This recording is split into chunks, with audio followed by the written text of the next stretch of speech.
പത്തനംതിട്ട ജില്ലയിൽ മഴയ്ക്ക് ശമനമുണ്ടെങ്കിലും അറിയാഞ്ഞിലിമണ്ണിലെ കുടുംബങ്ങളുടെ ദുരിതങ്ങൾക്ക് അറുതിയില്ല. അറിയാഞ്ഞിലിമണ്ണ് കോസ്വേ മുങ്ങിയതോടെ 380ഓളം കുടുംബങ്ങളാണ് ഒറ്റപ്പെട്ടിരിക്കുന്നത്. പത്തനംതിട്ടയിൽ നിന്ന് സുജു ടി ബാബു തയ്യാറാക്കിയ റിപ്പോർട്ടിലേക്ക്. പത്തനംതിട്ട ജില്ലയിൽ മഴയ്ക്ക് ശമനമുണ്ടെങ്കിലും അറിയാഞ്ഞിലിമണ്ണിലാണ് ഏറ്റവും അധികം ഒരു പ്രശ്നമുണ്ടായിരിക്കുന്നത്. അവിടെ കോസ്വേ പൂർണ്ണമായി മുങ്ങിയിരിക്കുകയാണ്. ഇപ്പോൾ സ്ഥലത്ത് ഉള്ള ആളുകളോട് ചേരുന്നുണ്ട്. ചേട്ടാ, ഇത് പൂർണ്ണമായി മുങ്ങിയൊരു സാഹചര്യമാണല്ലേ? അതെ അതെ, രാത്രി മുങ്ങിയതാണ്. ഇന്നലെയൊക്കെ നടന്നു പോകാൻ പോലും പറ്റാത്ത സാഹചര്യം. രാത്രി ഒരു 12 മണി കഴിഞ്ഞപ്പോഴാണ് മൂടി. എത്രത്തോളം ആളുകൾ അക്കരയുണ്ടോ? മൊത്തം നേരത്തെ 400 കുടുംബം ഉണ്ടായിരുന്നു. ഇപ്പം കുറേ പേര് വിറ്റൊക്കെ ഇക്കരെ കയറി.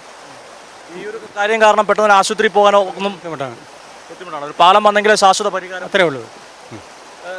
ഇതോ നിങ്ങളൊക്കെ ഇപ്പം ജോലിക്കൊക്കെ പോകാൻ ഇവിടെ ഇക്കരെ കയറാൻ ഒത്തില്ലല്ലോ. ഇപ്പോഴാണ് ഇക്കരെ കയറി. അല്പം കുറവുണ്ടല്ലേ? കുറവുണ്ട്. ഇന്നലെ ആയിരുന്നു ശക്തമായ മഴ. രാത്രിക്കാണ് മൂടിയ പാലം. ഇന്നലെയൊക്കെ എനിക്ക് തോന്നുന്നു രാത്രിയായപ്പോൾ ഇവിടെയൊക്കെ പൂർണ്ണമായി മൂടി. രാത്രി 12 മണിയായപ്പോൾ നമ്മൾ നോക്കിയാൽ മൂടി കിടക്കുക.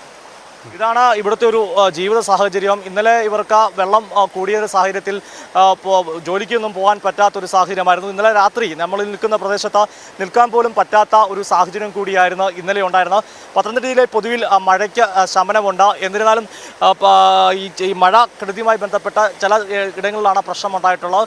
പത്തനംതിട്ട ജില്ലയിലെ പ്രധാനപ്പെട്ട ഒരു ടൂറിസ്റ്റ് കേന്ദ്രമായിരിക്കുന്ന അടവി എക്കോ ടൂറിസം കേന്ദ്രം കുട്ടവഞ്ചി സവാരി ഒരു ദിവസത്തേക്ക് വെള്ളം വർദ്ധിച്ച സാഹചര്യത്തിൽ നിർത്തിവെച്ചിട്ടുണ്ട്. ജില്ലയിൽ മറ്റിടങ്ങളിലൊന്നും തന്നെ കാര്യമായ അനിഷ്ട സംഭവങ്ങൾ റിപ്പോർട്ട് ചെയ്തിട്ടില്ല. ഇന്നലെ അടൂരിൽ ചില ഭാഗങ്ങളിൽ മരം കടപൊഴുകി വീണതിനെ തുടർന്ന് റോഡിലെ ഗതാഗതം ഭാഗികമായി തടസ്സപ്പെട്ടിരുന്നു.